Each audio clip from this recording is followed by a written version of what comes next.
Midnight Metro Stranger. This happened to me 2 to 3 years ago. I was around 23 at the time. I'm a female and I live in Romania. One night I was coming home from class at around 11 p.m. I had to take the subway for about 12 stops. The destination I had to get off at was the end of the line. At that time, there wouldn't be many people in the subway. I'm a pretty lonely person. All I need is my headset and my music and I'm good to go. Said and done, I plug in my music, pick the furthest chair in the subway, away from the only 2 people that were taking it with me at that time. So far, so good. Until I see, out of the corner of my eye, a silhouette approaching me and sitting right next to me. It was a man, fairly built, dark hair, wearing glasses and a black t-shirt with a black hoodie and a sickening smile. He doesn't engage in talking with me, but would just stare at my phone as I would browse through my music. I can hear him breathing heavily. Not like painfully, but still, like he was feeling something very strong. I feel uneasy, so I decide to change my seat and go even further behind, trying to avoid him without looking like a freak myself. I don't know to who. There was just one other person with us the whole way, and I guess that scared me even more. I pick a new chair, sit down, plug my headset in again, and proceed with the remaining 6.5 stops on my way home. I see the silhouette growing bigger and bigger, and a breeze running on my skin as I realise the guy is again sitting right next to me, glancing in mid-air, dead eyes, a big smile, staring right into my phone. I panic. There are still 4 stops to go and I have nowhere to hide. I go over to the other person in the subway and try to sit next to her, thinking that strength comes in numbers, but she's no longer there. I start shaking a bit, but not allowing the creeper to notice me being vulnerable. I stand up, go to the door, and just decide to stand until my stop comes. This way he won't be able to sit next to me, right? Wrong. He comes straight over to me and sits on the chair right near the door. Because he couldn't see my phone anymore, he fixates right into my soul with his black, dead eyes and says, "Hi, gorgeous. So, why are you avoiding me?" I'm freaking out as I look at my phone, trying to call my boyfriend or message him, and he stops me by saying, "I know no one will help you. You would have sent an SOS message by now, and I know you didn't."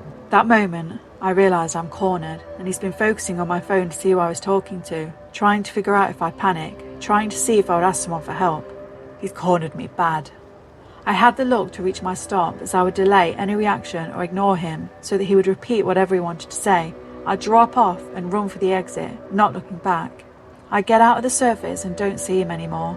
At this moment, I put my phone in my purse and realise I had pepper spray with me all along. My heartbeat comes back to normal now, as I know at least I have something to defend myself, but with still a long way to get home. Who knows if he's alone or not. I walk rather fast for maybe 5 minutes from the metro and feel a hand grabbing my wrist hard and pulling me back. Another hand covered my mouth, disabling me from screaming my lungs out. It was him. The same black hoodie, dark hair and dead-eye stalker. He was furious and said, "Running from me? How dare you run away from me? You should be honoured I'll give you any attention." I'm fairly built for a woman, 80 kilograms and 1.75 meters tall, so I guess he thought men don't find me beautiful or something, and I should feel blessed that a creep like him stalks me and tries to hurt me. Now my phone's in my bag, I can't call the police and I can't reach for the pepper spray. I panic. I can't punch him in the crotch, I can't scratch him as I don't have long nails. His hand's still on my mouth. What do? I did the most desperate and disgusting thing I could think of just to save my life. I played along. I used my other hand to touch the inside of his thigh and mumble "I'm sorry," while the hand was on my mouth. He took his hand off my mouth and I repeated that I was sorry. I didn't realise he was just flirting. He let his guard down and took his hand off my waist. He asked for my phone number and address to drop me off, but I refused, saying I'd rather add him on Facebook, and he agreed. I told him I'd reach for my phone, but instead picked the pepper spray and got sprayed all over his face, made sure I covered both his eyes, his nose, mouth, even his ears and hands. He instantly got all red, suffocating from the pepper and swelling. I called the police, told them what happened and what I did. They asked me if he's immobilised and I said yes, as the effect doesn't wear off for 45 minutes. The police arrived there 5 minutes later to see me shaking like a leaf and a man on the ground, swollen like a pumpkin, throwing up and swearing at me between gasps of breath. He was arrested and the police told me they've been looking for him for the past week as they discovered the body of a 24-year-old woman in his apartment. Fairly built lady, 1.77 meters tall, 75 kilograms, red hair. I have red hair too. The woman was his girlfriend, and ever since, he's never gone back to the apartment. I don't know what he wanted to do with me.